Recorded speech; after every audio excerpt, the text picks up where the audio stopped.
MP fund ಬಂದಿದ್ದ 1 ರೂಪಾಯಿನೂ ಯಾವ ಹಳ್ಳಿಗೂ ಮಾಡ್ಲಿಲ್ಲ, ಇನ್ವೆಸ್ಟ್ಮೆಂಟ್ ಮಾಡ್ಲಿಲ್ಲ. ಸುಮ್ಮನೆ ವೇಸ್ಟ್ ಆಗಿ ಮತ್ತು ದುಡ್ಡನ್ನ ಅವ್ರ MP ಇದಕ್ಕ ಹೋಯ್ತು ದುಡ್ಡು. ಯಾವ ಅಭಿವೃದ್ಧಿಗೆ ಮತ್ತೆ ಯಾವ ಹಳ್ಳಿಗೂ ಬಂದ್ ನೋಡ್ಲಿಲ್ಲ ಅವ್ರು.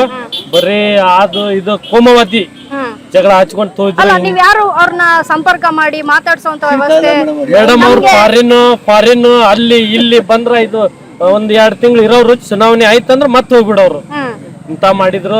ಇದೆಲ್ಲಾ ಮಾಡಿದ್ದು ರಾಜ್ಯ ಸರ್ಕಾರ, ನಮ್ ದೇಶಪಾಂಡೆ ಸಾಹೇಬ್ರ ಅಭಿವೃದ್ಧಿಯಿಂದ ಹಳ್ಯಾಳ ತಾಲೂಕು ಜೋಡ ನಮ್ದು ದಂಡೇಲಿ ಇಷ್ಟೆಲ್ಲಾ ಹಳ್ಳಿ ನಮ್ ಸಾಹೇಬ್ರಿಂದ ಇದನ್ನಾಗಿದೆ, ಅಭಿವೃದ್ಧಿ ಆಗಿದೆ.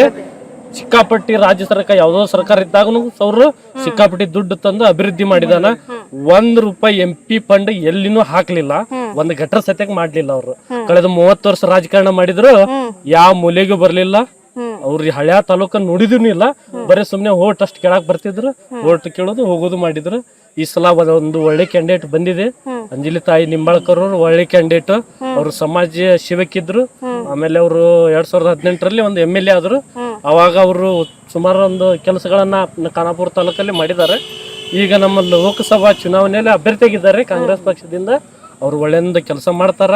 ಅವರ ಮುಂದಿನ ದಿನಮಾನಗಳೇ ಒಂದು ಉತ್ತರ ಕನ್ನಡ ಜಿಲ್ಲೆಯನ್ನು ಒಂದು ಸಿಂಗಾಪುರ್ ಮಾಡ್ತಾರ ಅಂತೇಳಿ ನನ್ನ ಆಸೆ ಇದೆ.